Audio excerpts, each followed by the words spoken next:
Hello and welcome to Taking You to School with Dr. Tom Prichard. I am your host, JP John Paz. With me, of course, the star of the show, former WWF World Tag Team Champion, the Doctor of Desire himself, Dr. Tom Prichard. Dr. Tom, how are you doing today, sir?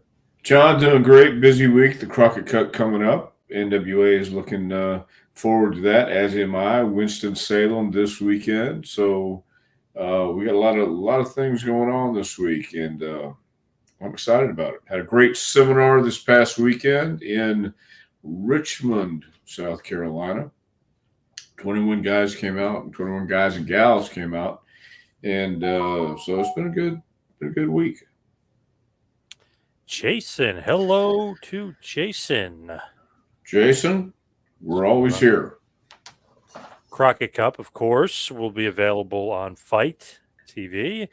And I know if anybody wants ticks, NWATix.com or go to NationalWrestlingAlliance.com. So they got some stuff coming up, big time shows with the Crockett Cup, big time history with the Crockett Cup too. Do you like that? The legacy and the lineage of going back to the Crockett Cup? I actually do. I was looking for the brackets. I think I have here. Whoa, okay. No, but I don't have them here. So I thought I had them. I don't. But yeah, I really am. This is going to be my first Crockett Cup with the NWA, and going to have a fan fest. Going to have a lot of people around. Bill Dundee is going to be there for the first in a long time with the NWA, and a lot of guys going to be there. Winston-Salem this weekend. Looking forward to it. I really am. Well, some great tag teams. Murdoch and Knox, I think, are the dark horse favorites in this deal. So I'm looking forward to it. I really am. So there's a lot of good teams in there. Anybody you think is going to win? La Rebellion, the Midnight Riders with Tyrus and Adonis. Who do you think is going to win this thing? Well, you have the Heat Seekers. You have the Now. You have some teams who haven't been there in a while. So, but my favorite, I have to say, and again, I just call them the dark horse team, it has to be Murdoch and Knox. They're two big, rugged guys that nobody, I think, is really looking at as a serious contender team, and they are. They're two guys who've been around long enough to know they have great chemistry together. And they know each other. They've known each other for a long, long time, and they work well in the ring. So that's my favorite, Knox and Murdoch, actually, to win this thing. There's a few teams from AAA, which features a bunch of good guys from there. Obviously, La Rebellion kind of has a good relationship with AAA. So I mean, it is a global tournament, if you will. The Savages, Austin Idol's got his group. Control Your Narrative's got their team. They got Sent to Slaughter, which is two guys from New Jersey, Moff and Sean Donovan. So you guys got guys from all over the place wrestling on this thing. I like the Savages too. They're another dark horse sleeper team. They've really come along, and 100 Proof and Jack Dane are a couple incredible athletes. So it's going to be a fun time this weekend. I don't think you'll be disappointed if you come out and watch it. Or tune in to Fight TV, man. It's going to be great. I got the chance to interview the Savages a few weeks ago. Bulletproof and Jack, and the Conquistador himself, Chris Silvio, came on.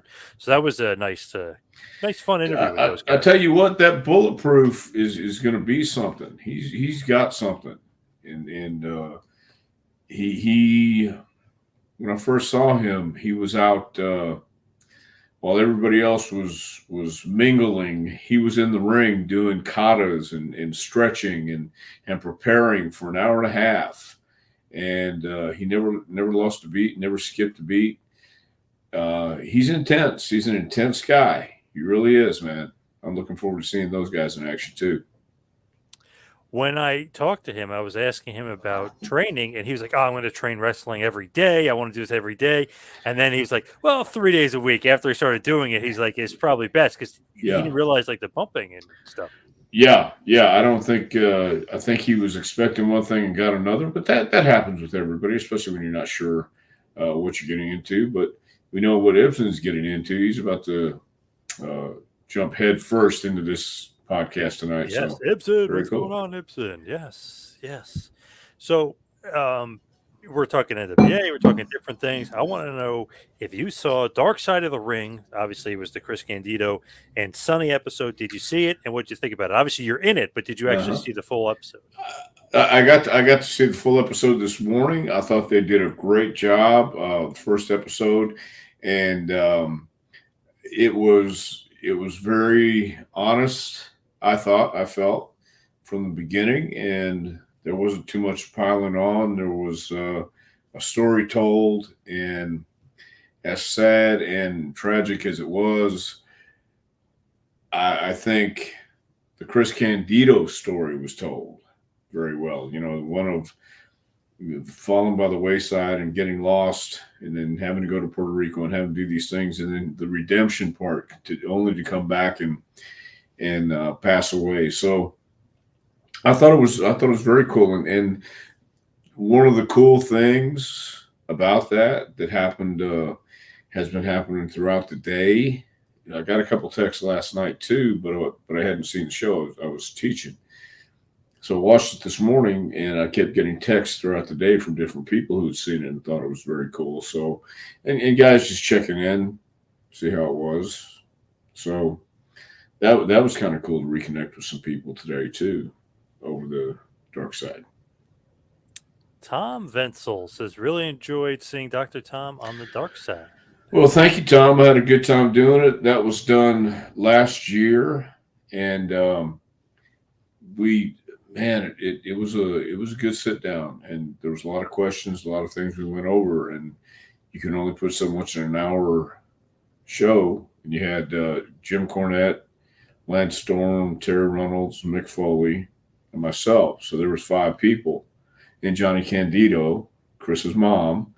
She had 7 people, and so I thought they combined everything, told the story that needed to be told, and I can't wait for the next episode.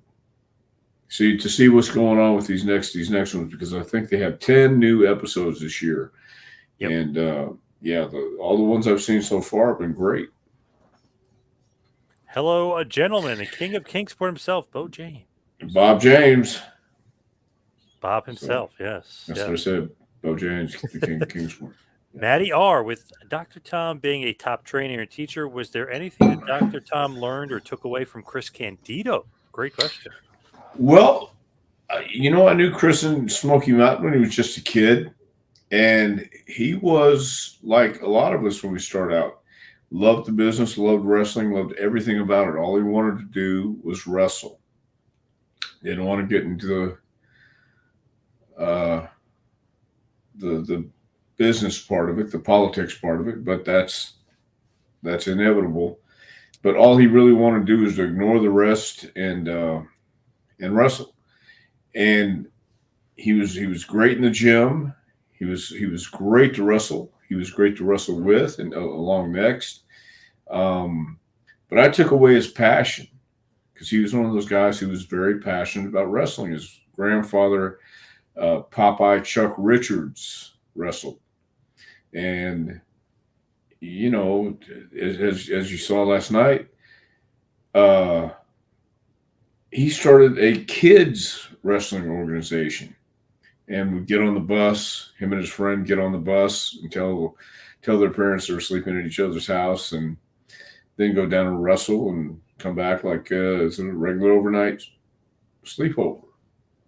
So I can appreciate that passion. I can appreciate the love of wrestling, and I remember what that was like as a kid. I remember what it was like growing up and being immersed, and nothing else mattered. And that's what I took away from Chris. He was a lot like myself, Jim Cornette, Paul Heyman, Eddie Gilbert.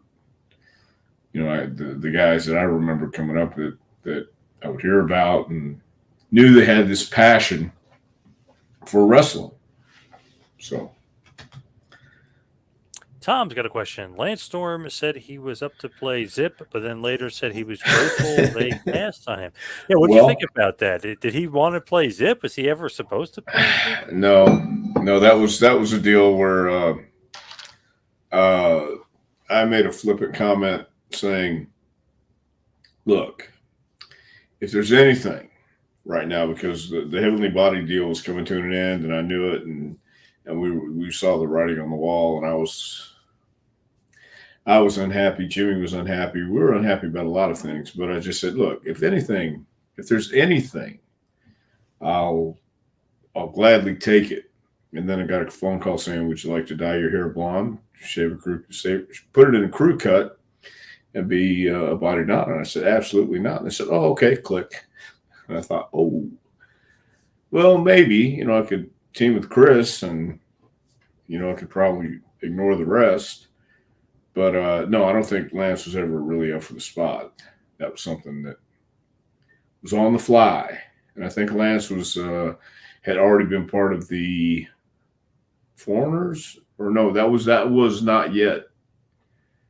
That hadn't even come into existence way later yet. on. Yeah, That's right, way later. On, yeah. Yeah, no, I don't think Lance was the Un-Americans or whatever it was. Yeah, the Un-Americans, yes, from Canada, and then Team Canada in WCW. But yeah, he and he should be grateful they passed on him, because I was going to say he got lucky. Yeah, he got very lucky. Yeah, and I think, as I said last night, it sucked.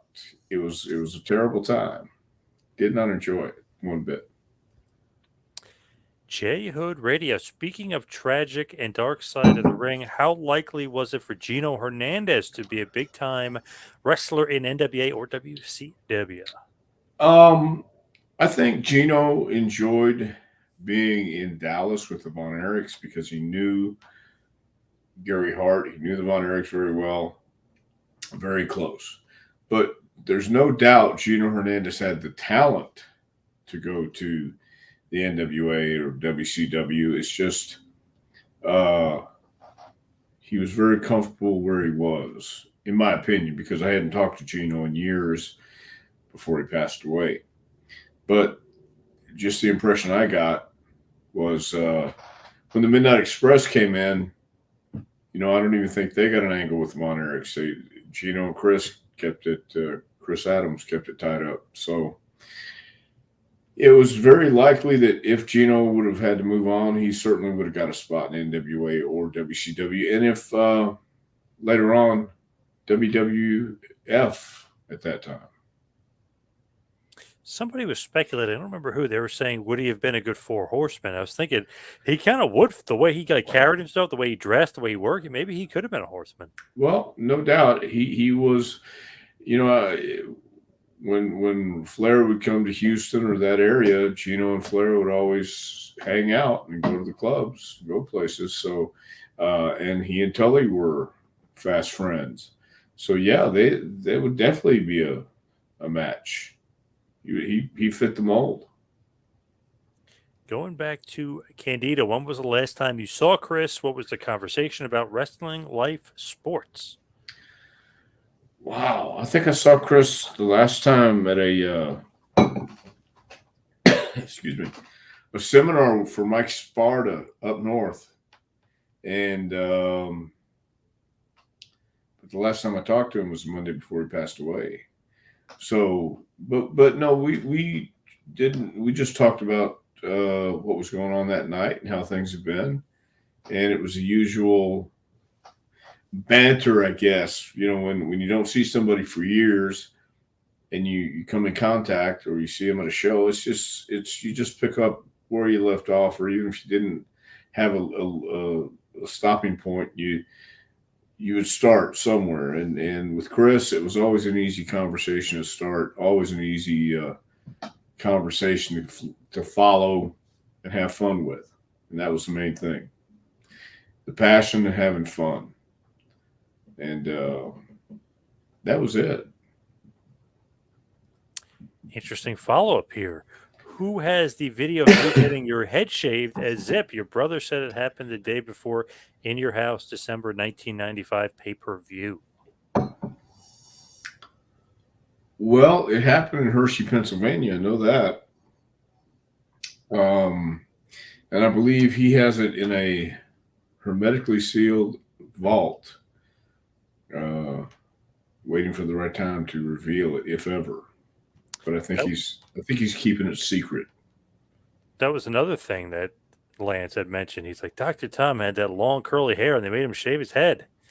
Yeah. Well, I mean, what are you going to do? You either say yay or nay. There was nothing. Weird time. It was a horrible time. Hey, remember they made Greg Valentine dye his hair black? Remember with Rhythm and Blues? Remember how crazy that was? Well, it's not like you had to cut it and put it in a crew cut and dye it black. But he still did not like that. Yeah. Yeah. Yeah. So, no, I know. But hey, listen, I could complain all day long, but I was just happy to be there. And I was very fortunate. I'm grateful to have the opportunity to team with Chris. I know it sounds cliche and like bullshit, but it's really not. The deal with Chris was I overlooked Tammy a lot of times until I just couldn't. And that was it. So we can't go back and change things. All we can do is make today and tomorrow better. If tomorrow comes, it ain't yesterday no more. Thank you, Bill James. That's a country song somewhere in there. It ain't yesterday no more. I think I invented that. It's a great cliche. Actually, Bo James invented it. Bo James wanted to turn me on to that, and that's true. It ain't yesterday no more. Phil, what's going on? Hello, Phil. Phil, very nice. Phil the Thrill. Babs instead of Barbara today. It says, hi, Dr. Tom. Very nice to see you. Sorry I'm late. Wow, changing up the name there. Well, okay. Well, Babs, Barbara. Yep. There is no need to apologize. Every week, sometimes we come on early, sometimes we come on late. So, but it's okay. Glad you're here. Mitch Miller, double M. The power bomb from the top rope is a great finisher. What did Chris call it again? The blonde bomber? Bomber? Or is it blonde bombshell? Yeah. Bombshell, yeah. Yep. Yeah, and I took that in ECW Arena. They had a clip of that last night, too. Yes. I asked him how the ring was for bumping. He said, it's great. It's a great bumping ring. And I thought it was a rib, but no, it was a good ring. And, if you do it all the time, you're going to feel it, but that night it was perfect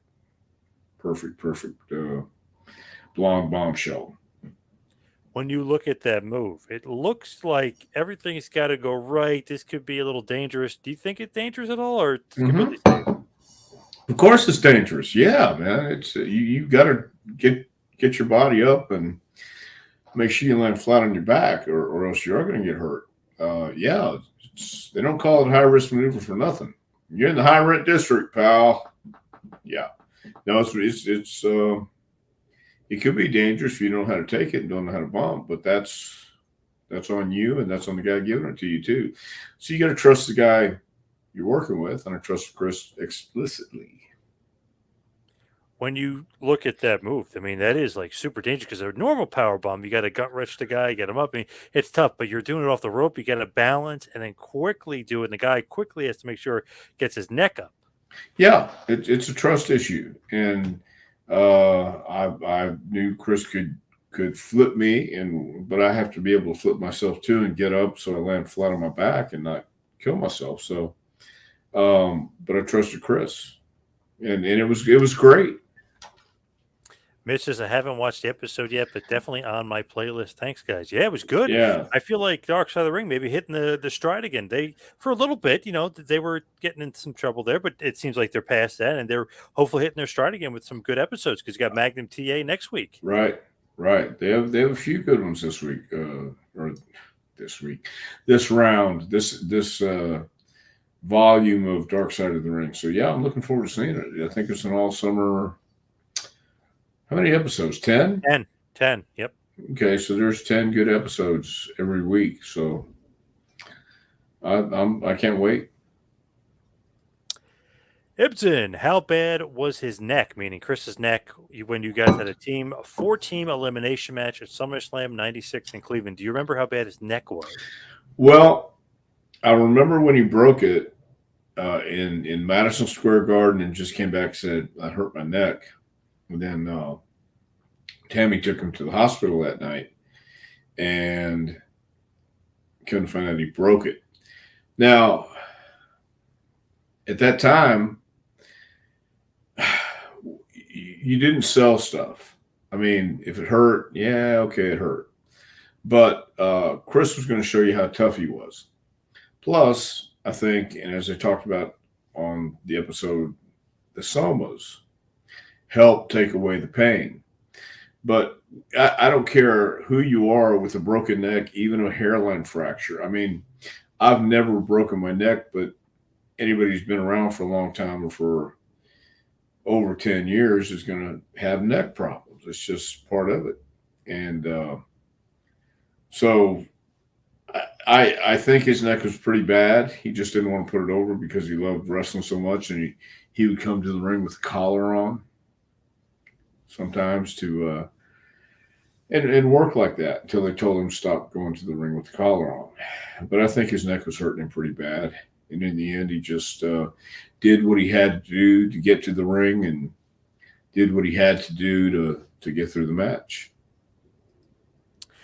With that, is there anything that you could add to Chris that would help him basically when he was going in his career? Would it be promos, believability, something else? What would you help him on? I think just with the distractions outside, and by that I mean you have to. Once he went to ECW, I think he was better, and at the same time, I think he got worse. And I think sometimes everybody gets distracted, and it's not easy to make those distractions disappear, or at least alleviate some of that stuff. Um, but his promos, shoot, his believability, incredible. Uh, I don't think that was the issue. I just think that Chris, being Chris, all he wanted to do was wrestle. He didn't want to play any head games and have to deal with all this stuff. He just wanted to go out there and perform, and he enjoyed the business. He loved the business. He loved being around the boys. He loved being around the scene and the action. And we all did. And I think just not having someone or somebody around to never give him peace, and that was what the relationship with Tammy was. It was there was never peace. There was never that moment that I saw. I never saw it. I never saw where you could see she genuinely cared about it. Maybe she did. I can't speak for her. I really can't. I know he cared for her. He cared about her, but I just never saw it reciprocated. I never saw her give back. It was always take, take, take, take. And that would be what I think he needed help, and have somebody there who cared about him, cared about his well-being, not just their own well-being. Tammy was such a pretty girl in her time, and it's so sad that she has the addiction issues. Is there any way she can get help? Well, I had said this years ago when she was getting her DUIs. You have to want help. It has to come to you.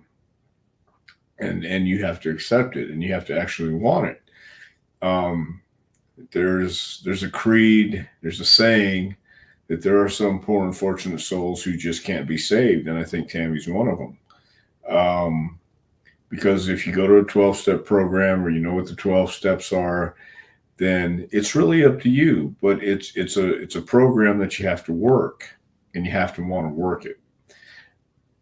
Can she get help? Yes. The question is, can she receive help and use it? Unfortunately, for some people, it ends up at the point she's at. She's sitting in jail after killing someone in a car after all the DUIs. She didn't have a license. And, I hate it for her. I hate it for the family of the man who got killed. I hate it for everybody all around. It's not a good situation to be in. It's nothing to gloat about. It's nothing to brag about. It's nothing to condemn someone. Well, actually, yeah, it is. It is something to condemn someone for. It really is. You don't have to beat them over the head with a baseball bat, some people get the hint and some people don't. If you're going to go to rehab or you're going to go to jail, I think they'll offer her counseling or a 12-step program. I don't know. I don't know her situation really right now. Not privy to that. But there is ways to get help. There are ways to get help. And if this is what it takes to get it together, okay. I just don't know that she doesn't. She doesn't. I do know that she doesn't need to be out in society. Not now. She needs some time to really let this marinate all over her soul to know what she's done. And it's not just now. It's we can look back. We can all review our lives, but yeah, you can't change anything. So you have to change. You can't change yesterday is what I'm trying to say, I guess, but you can change what you're going to do today. And this is all we have is right now. And I think Tammy's starting to figure that out. At least I hope she is. And maybe she is going to get her life together. I don't think, well, I don't think you can do drugs in jail, but I think that's probably where you do drugs is in jail. Don't know. Haven't been in jail. At least not any length of time. Let me say that. Yes. From Phil the Thrill. Chris and Tammy were the first two I saw when I by chance turned on Channel 27 at 1 a.m. Friday night, coming out to AC/DC's Back in Black. His was his first ECW show. Another synchronicity he thrown out there. Synchronicity. Synchronicity. Okay. I'm sorry. Yes. Yeah. Okay. Yes. Well, yeah. I could see that at 1 o'clock in the morning, on a Friday night or Saturday morning, and here come these two good-looking young kids. That would capture your attention because they had charisma, and Chris did have charisma. Chris understood how to work, and Tammy just was that cute little girl, and so I get it. I mean, ECW was pretty revolutionary when they came out, and they had a bunch of misfits who captured people's imagination and used the rock videos and all the cool stuff that you guys got to see on the East Coast. And then when it came around and in various parts of the country that have TV, the rest of the guys would get a shot and seeing what was going on out there. So Tammy and Chris were the perfect couple for ECW to promote as good-looking people, and something if you were switching channels, you would come across that. And especially if you heard Back in Black, I know I would stop and say, "What is this?" And then I'd check out the action because ECW Arena had electricity. It had a karma, man. It did have feeling to it. It has something there. You've been to the ECW Arena, I'm sure. Oh, a bunch of times. Yeah. And the few times I went, you knew there was something special going on there. The vibe in the air and all that cool stuff. So great crowd. Yep. Great crowd. They let you know it too, if they liked you or they didn't. And so, and I think they appreciated people who worked hard. And Chris worked his ass off, and Tammy was Tammy. From Scorch, Dr. Tom, what was it like to tag with Chris Candido, who was a generation younger than you? Well, I won't say that one. No, Chris was great. I knew Chris from Smoky Mountain, and I knew he was very passionate about wrestling. He loved Terry Funk. I love Terry Funk. He had that mentality. And he watched wrestling all the time. It was great teaming with Chris. It really was. And that's one reason why I even entertained the idea of shaving my head and putting in a crew cut. I'd never had a crew cut in my life. And I'd worn long hair for the better part of my career. And I could hide behind it, cover my face. Didn't have to look at people. Now, It's way above my head, and my ears are showing, and I'm totally exposed. But no, I love teaming with Chris. Did it feel like he was that much younger than you? No, he felt like he was a young veteran who was very old school. So it didn't really feel like he was that much younger than me. He was just that much more talented than me. He could do a lot more stuff than I could, and he was very respectful of all the veterans and the people who came before him. Uh, but he knew how good he was, and he was great, and I knew it. So, but no, he didn't feel like that much younger than me. He was, and I respected that. I respected everything he did because he enjoyed doing it. He wanted to get up there and do the cool stuff.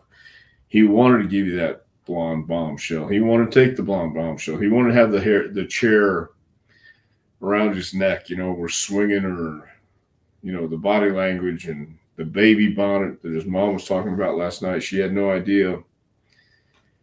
It was a gimmick match, and she didn't understand wrestling, which is Yes. fine. It wasn't her thing. It was her son's thing. And she was respectful enough to say, okay, follow your dreams. And he did. That's why I like Chris, because he did follow his dreams, and he did have respect for the business. He had respect for the people who came before him, and he really loved wrestling. Barbara, I really enjoy Dr. Tom on Dark Side of the Ring. He seems to be the voice of reason and the adult in the room. Oh my God! I don't know if I was the adult in the room, but well, thank you, Barb or Babs. Thank you very much. I thought they did a really good job. Matty R., who would Dr. Tom say Candido worked the best with in the ring? Did Chris have a favorite opponent to work against? Uh, Anybody Chris worked with was the best in the ring at that time. He elevated people. I think Chris enjoyed working with Terry Funk the most, especially as a veteran, and I can understand that. Um, and Chris could hold his own against Terry, and I think Terry enjoyed working with Chris too. He told me one time he and Terry went to not it wasn't Dick's Sporting Goods, or maybe it was, and they bought all the long tights that Terry used to wear. If you notice, Chris wore them too. Yes. They went and bought them all and just cleaned them out. I love So it. Yeah, I love yeah, those. yeah, and Terry respected him too as a young, hardworking kid. Who had it was years ahead of his time, I think. Always like Candido and Lance Storm when they had their matches. Great chemistry together. Yeah, yeah, he and Lance did have great chemistry, and I think anybody Chris stepped in the ring with, he was determined to have a great match with him, and he did. More times than not, he did. He stole the show. Hannibal, great job on the episode of Dark Side of the Ring, Dr. Tom. Everybody's loving you on the episode. Well, thank you, Hannibal. I appreciate it, man. That's those dark side guys that know how to edit that stuff. So I think there was we filmed for about 3 hours. Wow, really? Okay. Yeah, it was a Long. long time. It was a long time. From Dell Mountain, Dr. Tom, I've gotten some good insight into Chris Candido's life by watching his brother Johnny Candido's videos. Johnny did not like Tammy at all, and he hated all the grief she caused Chris. Right. It was distractions, the grief, the nastiness. Yeah, I don't want to again. I don't want to pile on Tammy. I don't. I've done it many years, and I get all that. But she's where she belongs right now, and I hate the fact that she put him through all the grief too. Um, but I don't know how different it would have been without her, because it was a dynamic there that made people uncomfortable around him. Let me say this: it made me uncomfortable when I was around him, and I think because I could relate to it and I can understand it. And when I saw this guy who had so much talent dealing with so much bullshit in his life, I think that drew me to him even more.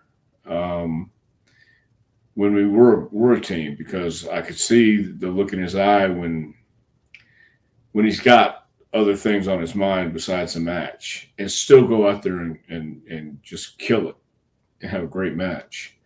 Um, that's he was able to at least put it aside, go to the ring, be a pro, and then come back and try and make things work with Tammy, and try and make things work no matter what she was upset about. And she was just pick something to be upset about. Um, hey, the water in the dressing room is too cold. Fix it. What? You didn't just say that, did you? You know what I mean? That kind of trivial. Yep.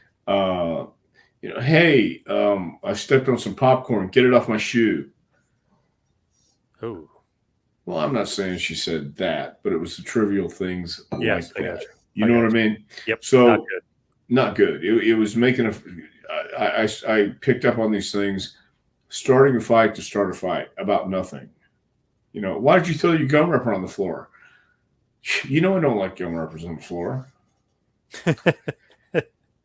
Well, really? Yeah. Well, how about this? Why don't you pick it up? So Tammy wasn't a trained wrestler, but had so much charisma. Is that what Jim Cornette saw in her? Did he see that she could be a great heel? yeah, she did have charisma. I mean, she was a cute girl. And you do need to have an ego. You must believe in yourself. And I think Mick said it last night. Having an ego, well, that's not the worst thing in the business, or something. Whatever he said, but that wasn't the thing. It wasn't always. It wasn't just the ego. It was Attitude. everything else, huh? The attitude, not just The ego. the attitude, but the actions. I mean, yeah, yeah. And I said it last night too, so I can say it again. While Chris was in the ring, she's in the back with whoever she's in the back with. And then as soon as you come back from the ring, she's not even really trying to hide it. So when people ask, did he know? How could you not know? Did he know? Pardon me. Did he ignore it because he loved her? Possibility. But anyway, there's no way to live your life. Mitch says Tammy always had a brick in her purse or hairspray to the eyes. Yeah. Very heel-like. Well, that was she was definitely a heel. Magazine retriever. Dr. Tom, I find it amusing that when a male pro wrestler's wife and kids get his kayfabe last name, even when they aren't even in the business, the power of kayfabe. Well, that was a lot of times. Just that was the way it is. So everybody kind of knew who was who, and we call each other by kayfabe names more so than not, because that's just the way it is sometimes, and sometimes the wives do the same thing. So, but I mean, it can be amusing. Robert Fuller's wife was Sylvia Fuller, not Sylvia Welch, although she used Sylvia Welch when she had to. Most people knew her as Sylvia Fuller, because it was a kayfabe name. And we're in a show business. Yes. Yeah. Great line here by Phil. He said that he loved Candido's humorous side. He would call them doing the curly shuffle, a la Dick Murdoch and Terry Funk spots, doing some comedy mixing. Yeah. So I said he loved Terry, loved Dick Murdoch. He loved that style of wrestling where they could be credible, but they could be humorous. They could be entertaining. And Chris knew how to do it all. I mean, Chris was way more talented and than people saw, for the most part. Well, than anybody saw in WWE. He was way more talented. Once he left and got to go back to the ECW, and eventually TNA, I think his talent was shown, and he was thriving then. So, and I don't think anybody would deny or argue that Dick Murdoch and Terry Funk were top guys who could be entertaining, and they could be wrestlers, and they could be rough when they had to, but they also had that entertaining side. Barbara, please ask Dr. Tom if Chris would be a top guy today, like Cornette mentioned. Definitely. I certainly believe that. And even before he stopped wrestling in 96, I think it was, it might have been 97. Around that time when I started training guys, Chris helped train some guys too, and he would have been a great player coach. He really would.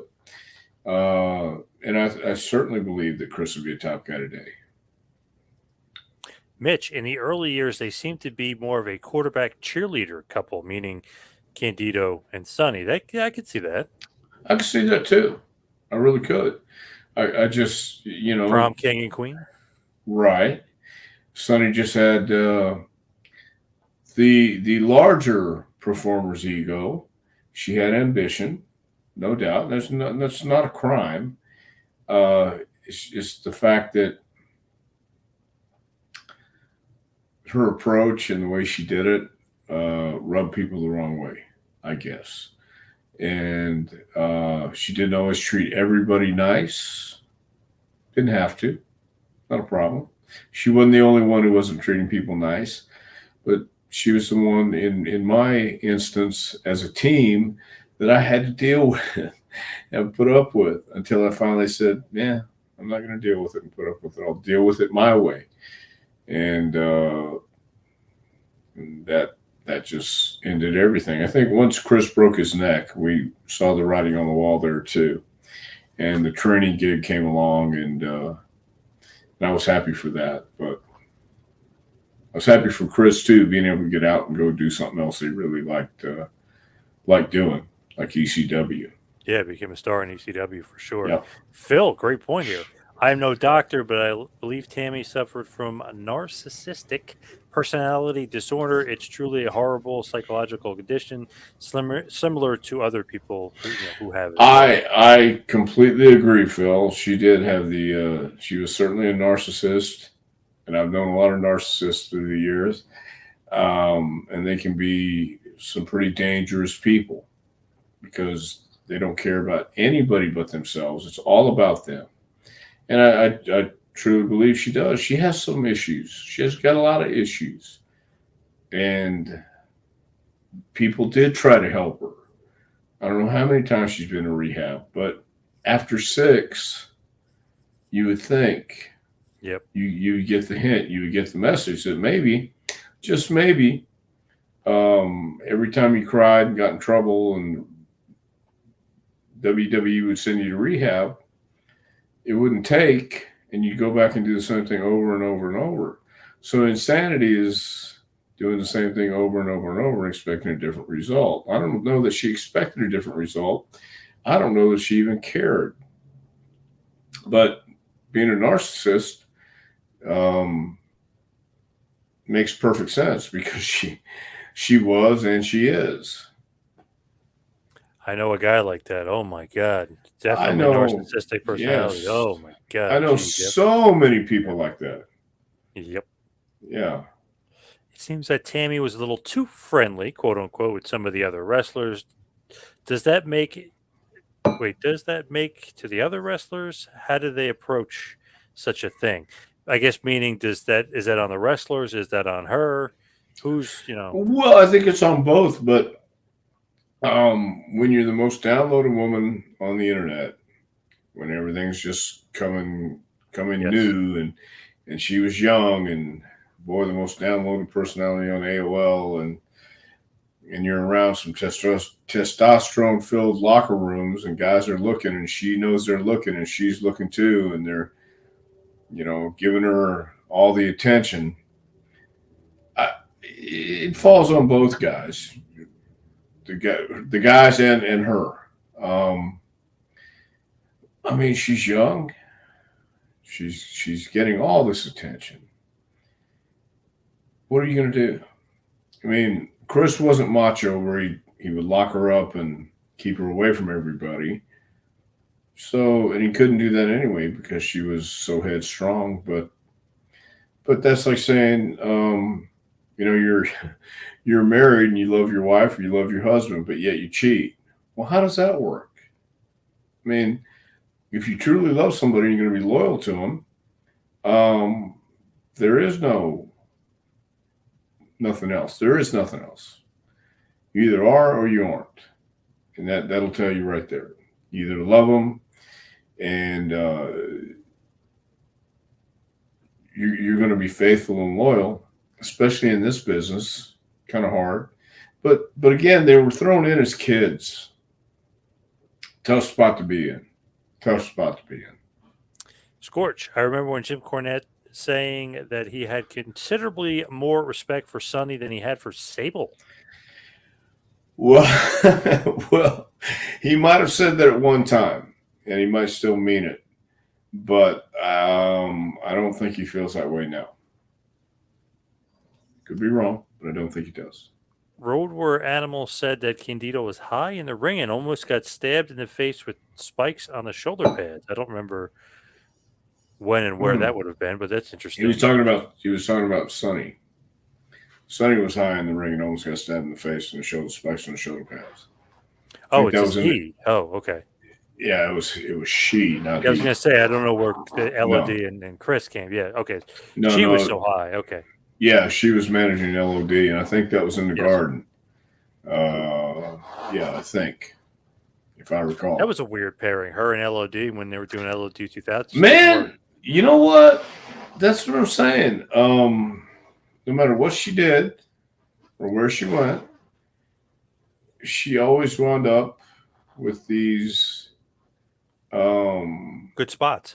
Pairings that you would go, how did that work? And why is this going on? But then you just had to look at what was happening behind the scenes, and it all made sense. I remember being in high school when she was coming up. Everybody that was like their favorite was Sunny, pretty much. So she was pretty popular for sure. But obviously, pretty face don't make no pretty heart. And I tell you what, man, yes, this is for all the beautiful girls out there, and I've seen a lot of beautiful girls. Once you get to know them personally, and once you're around them for, I don't know, 2 weeks, and their personality comes out, all that beautiful flesh is pretty much as ugly as it gets. So, Mitch, was there any real heat in the locker room between the Clique and Chris? And obviously, she was seen often with Shawn Michaels, meaning Sunny. So, was there heat between Clique? Yeah, they didn't like Chris too much. He loved the business, and he was very anxious to go out there and wrestle every night. And his girlfriend is in there schlepping Shawn. So, and whoever else, I don't know. And I can say Shawn because they both admitted to it, or I know she's admitted to it. Everybody knew it. But yeah, there was heat. Nobody, that was during a time when, God, the Clique was a real thing, man. It really was. And didn't make it good for a lot of people. I mean, Chris was one of them. A Robert Palmer lyric. Nice, Dr. Tom. Yes. Pretty face don't make no pretty heart. Nice. Yeah. From Dell, Chris Candido wrestled during an era when smaller guys weren't given a chance to shine. I often wonder if smaller wrestlers would have been appreciated earlier. Maybe Chris Von Erich would have thrived. Wow, interesting. I don't know about Chris Von Erich, but I do know Candido worked out hard, busted his ass, and he knew how to work. It was a different era, different time, but Chris was one of the guys that paved the way because he would be able to compete with smaller guys today. I mean, he would be able to do some of the cool stuff. And it'd be one of those things where he would be having these matches that people are talking about, the Kenny Omegas, the Will Ospreys, things like that. He would be able to do that stuff. and it would be with the same passion and the Terry Funk, Dick Murdoch style, and that would make him different because he would sell it in a way that if he was alive today, I think he would sell it different in a way that people would get into it and understand that he's special, because he was a special guy when he was wrestling. I learned it from the start. LOL, says Phil. Obviously, a little Robert Palmer going on right now. Yeah, I learned that, buddy, from the start is what it says. Yes. Did she have an affair with the Sandman? Wasn't he on last night? He was not on last night, but I've never heard having an affair with the Sandman. Never heard that before. I've never heard that before either. I've heard some pretty crazy names, but I haven't heard his Sandman. Would you like to talk about some of those crazy names? No, I really wouldn't, because I think they're still living and they're both married. Okay, Jason, some of the Smoky Mountain interviews with Chris and Tammy seem to mirror what was going on in their real life. She was a constant pain in the ass to him. Yeah, she really was. I mean, and that was real. That was what you saw on TV, was her just amplified, and she didn't really turn down the notches too much when she got back in the back. It was always about Tammy all night long. So yeah, she was authentic, that's for sure, and that's what you have to have. And she had gravitas. She did get to the point where she was the most downloaded celebrity on AOL, and she did believe in herself, and she was on these magazine covers and photo shoots, and offered Playboy, but she didn't want to do Playboy then. You know, her dad was still alive, I think, and but she was constantly berating and bitching at Chris. So that was a real deal. Now, obviously, everybody needs to go back and watch that Dark Side of the Ring with Sunny and Chris. One last question before we wrap this one up. How bad was the slop bucket that she got last night? How bad was that when she got slopped? Well, I do remember when they asked me about that, and thank God they didn't put it in.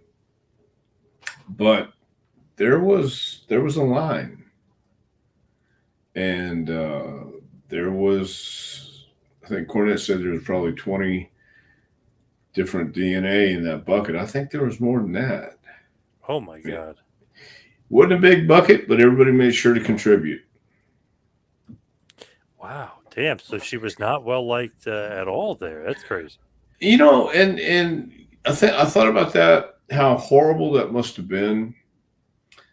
But that was what she brought out of the crew. I mean, for real, she just was not a pleasant person to be around. With certain people, she was nice and she could get along, but even they got sick of her, because even they added to the bucket, and they added to her meals over in Europe and things like this. I'm not saying it's right. I'm not saying it's civilized. I'm not saying it's something you should do in polite society. What I'm saying is, she didn't care. She was going to tell you what a star she was, and she was going to be a bitch no matter what. I feel bad for her. At the same time, she brought it on herself. And she does have a narcissistic disorder, and I don't think that's ever going to leave her. I hope it does, but I also hope she gets help and pays for what she's done. Well said. Barbara, Dr. Tom, where can they get the book? A must for future champions. Well, you can get that book at jpwrestlingacademy.com. Click on the training folder up on. Thank you so much. Yeah, click on the training tab. It'll come right up on the front page, and check it out. That's jpwrestlingacademy.com. We have our next summer session coming up on July 3rd, too. So if you're looking to train, come to Knoxville, Tennessee. Actually, it's La Follette, Tennessee. at the SPCW Arena. So jpwrestlingacademy.com has all the information. Thank you, Jason. Look forward to talking to you guys next week. By the way, does the book ship to Canada? It does, but here's what I have found. I had somebody who sent me something from Norway. It costs $32 to ship it to Norway, which is more than the book cost. So I'm now you can order it on Amazon. They'll ship it to Canada. Never mind. Canada won't be that crazy. No, Canada won't be that bad. But yes, you can order it on Amazon, and it will ship to Canada. Nice. So you could follow me on Twitter and Instagram at 2Man Power Trip. Check out the website, tmptempire.com. Of course, check out Dr. Tom on Twitter at Dr. Tom Prichard. Go to Pro Wrestling Tees, ProWrestlingTees.com. Check out the JPWA store or the Dr. Tom store. Dr. Tom, good luck this weekend with the NWA. Thank you. I'm looking forward to it, man. If you guys get a chance, check it out on Fight TV. If you're in the Winston-Salem area, come on out and see the NWA live and in living color, man. It's a lot of great action. Thank you, everybody out there, for listening. Be right back here next week for a little Taking to School with Dr. Tom Prichard. We'll see you next week, folks.